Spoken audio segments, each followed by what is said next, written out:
CEOs, and they're all pass-throughs. And then they were giving it to other entities, many of them were pass-throughs. And what you have is all these extra middlemen, they're taking their cut. And the taxpayer ends up getting screwed. They're losing out on all this hard-earned money. They can't afford to have the federal government waste. The partnership with DOGE, incredible at EPA. Their team is very talented. We wouldn't have been able to do it without them.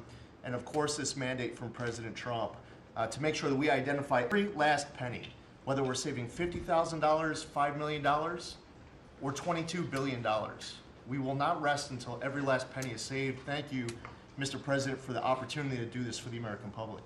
Thank you. Great job you're doing. So we have a lot of that. We're getting down to a point we think probably over the next 2 or 3 months we'll be pretty much satisfied with the people that are working hard and want to be members of the administration and our country, really. And they're doing a lot of good people. We have a lot of great people. We want to keep the good ones. We want to get rid of the ones that don't exist, and we want to get rid of the ones that do exist but don't work. And we have quite a few of them. Would anybody else like to say something before we take some questions from the press, please? Doug Collins. Yes, Mr. President, I think one of the things that you've always told me is take care of our veterans, and that's what we're doing at the VA. And one of the things, though, is you also have to know who your employees are. You have to know the very fact of who you are. We're 470,000 roughly when we started this, larger than the active duty Army, when you think about that in the perspective. But however, this is an interesting point. When I first got there and we started looking at this, how you take care of people, we didn't have an HR system that could actually give us a rundown on who actually was working where. That we've had to work with that, working with our VA employees, those liaisons. We've been able to put together an organizational chart which we can start looking at that. But the interesting part about it is about taking care of veterans, and what you told me to do is how do we get the people in the right places. And I think when we look at this, GAO has told us we were high risk for years. The previous administration put literally tens of billions of dollars and tens of thousands of employees over the last 4 years, and we saw our statistics basically stay the same or go down. Backlogs went up. You know, maybe the question is not money and employees, or maybe it's the organization and how we effectively deliver for the American people. And that's what we're going to do. Well said. And you know, one thing I want to add to it, it is not necessarily a very popular thing to do. You know, you're talking about employment, you're talking about people and the lives of people. And yet, I think the American public understands we're trying to save our country and make our country great again. I mean, you could say it, but we're trying to save our country from this extraordinary thing that was happening. What they were doing to our country was just a horrible thing. And I have no idea how it plays out in the public. I guess you see poll numbers that are very good numbers, but I don't know what that means long term.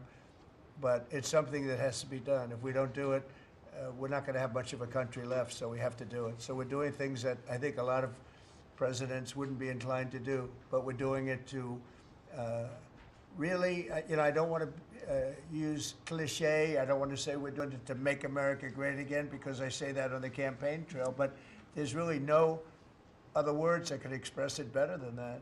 We're doing it to help our country, and our country was riddled with fat, like no country probably anywhere in the world, and we're getting rid of the fat. And at the same time, we're going to be bringing in millions of very good, high-paying jobs, and we're going to be taking in a lot of money. Our country's going to be very strong. We've been ripped off by every country in the world, friend and foe.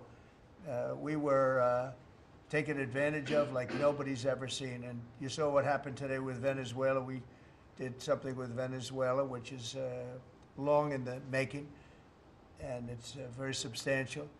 And we'll be announcing cars very shortly, and we already announced steel, as you know, and aluminum. We'll be announcing pharmaceuticals at some point in the not too distant, because we have to have pharmaceuticals. We don't make pharmaceuticals anymore in our country. And if we have problems like wars or anything else, we need steel, we need pharmaceuticals, we need aluminum, we need a lot of these things that we sort of don't make anymore, and yet we're equipped to do it all. So we'll be announcing some of these things in the very near future, not the long future, the very near future. And it'll bring in billions of dollars, billions and billions, and it'll bring in, maybe more importantly, jobs. It'll protect the jobs we have, and it's going to be really, really quite amazing. Chris, did you have something to say? Yes, Mr. President. I want to say energy is the infrastructure that makes our country run and drives our national security.